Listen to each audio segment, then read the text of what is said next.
Welcome to Life After My Stroke. Now, I might go on a bit of a rant today, which some of you may enjoy, some of you may not. And first of all, I want to apologize for not having any videos out on stroke recently. I was in Europe on business, then when I got home, I just started playing catch-up right away. Had a situation pop up yesterday. My daughter, I bought her a truck like a year ago, and we fixed it up real nice for her, but it's starting to have problems. One of those problems is she's got an oil leak.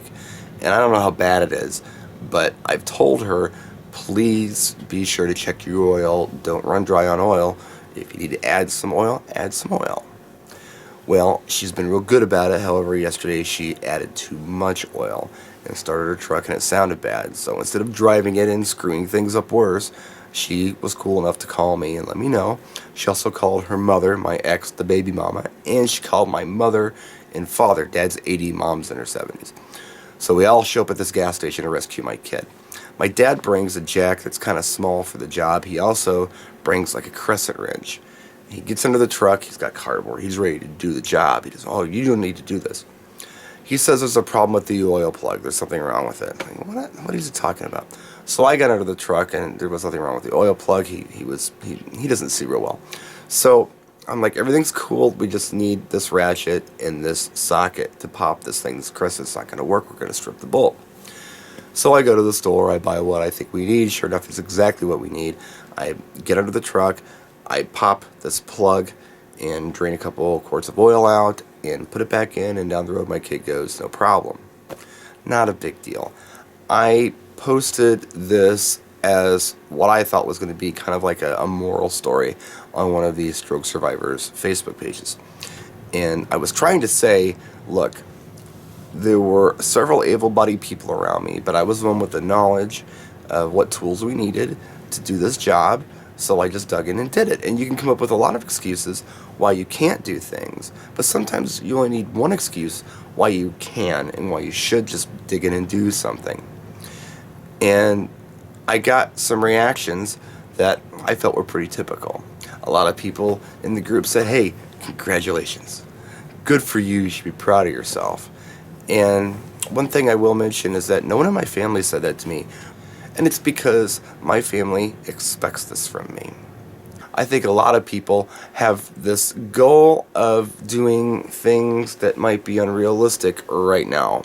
Or they're just going to wait until they're good enough physically to do these things they want to do. And most of the time, I gotta be honest, this seems so superficial to me. I want to jog, I want to hike, I want to play football, I want to go to the gym and do cardio or whatever. You know what? That's all good stuff to want to do, I guess. I'm not a sports guy, so I really don't empathize with that. I hate sports. I hate the gym. But why not do something that's helpful to someone else or to yourself? And why not do it right now with what you've got? You know, this is what it comes down to. And if you do this enough, and I've said that a lot, but if you do this enough, they're not going to get patronized for it. People are just going to expect that you can do these things. And, you know, when you do that, you can start taking care of yourself a little more. You don't have to rely on people so much once you figure out how to do stuff.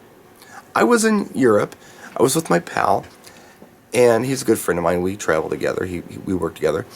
And he wanted me to take a picture of him in front of this cool train station that we've seen. I don't know. We've seen it so many times on several trips. But he wanted a picture. And instead of giving me his iPhone, he gave me his iPad.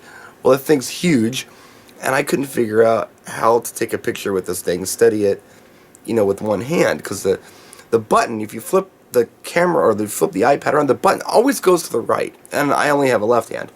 I was like, what the heck are you going to do? I looked at it, and I finally figured it out. You got to hug the thing. And you reach around, you can aim it, and you can click it, and you can take that picture.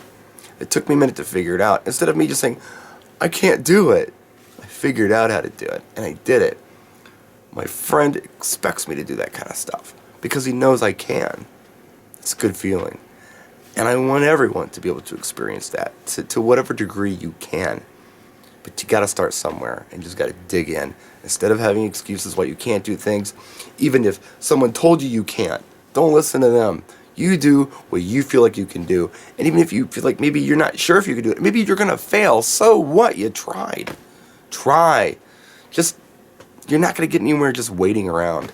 And you got to do it now. You can't wait for the miracle. Do it now. Rant over. Sorry, guys. We'll see you next time. Take care of yourself.